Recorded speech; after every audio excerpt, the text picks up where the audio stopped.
আচ্ছা, দেখো এই অঙ্কটা।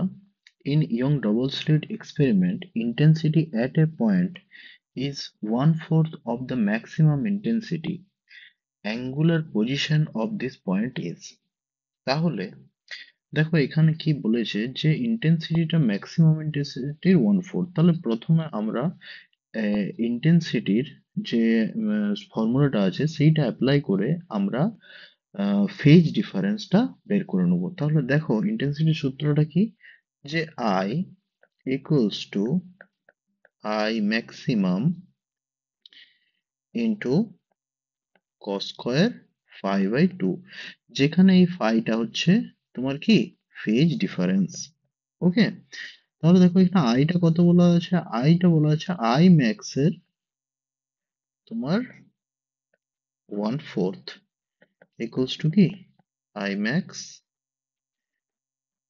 cos square phi by 2। তাহলে দেখো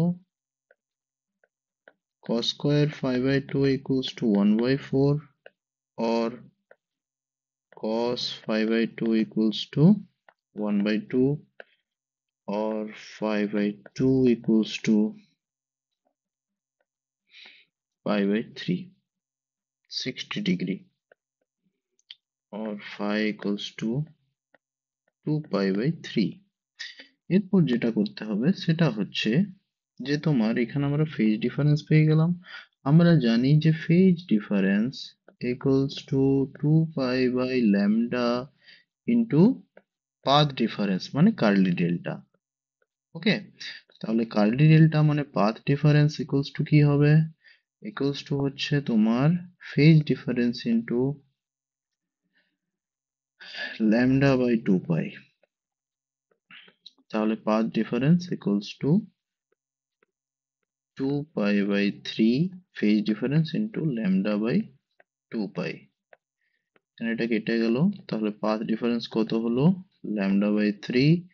অ্যান্ড আমরা আবার আরো জানি যে path difference equals two D sine theta,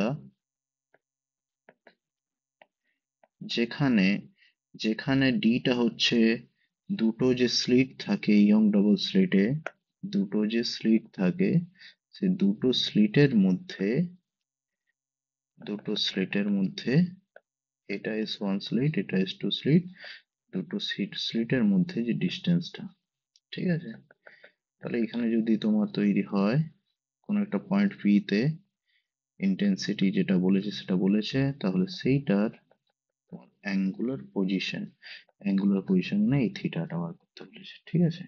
তো পাথ ডিফারেন্সটা কোনটা, পাথ ডিফারেন্সটা হচ্ছে এই জায়গাটা হচ্ছে পাথ ডিফারেন্স, যেটা হচ্ছে ডি সাইন থিটা। ওকে, তাহলে দেখো এখানে sine sine theta equals to lambda by 3d, or angular position theta equals to sin inverse lambda by 3d. Okay, option number C.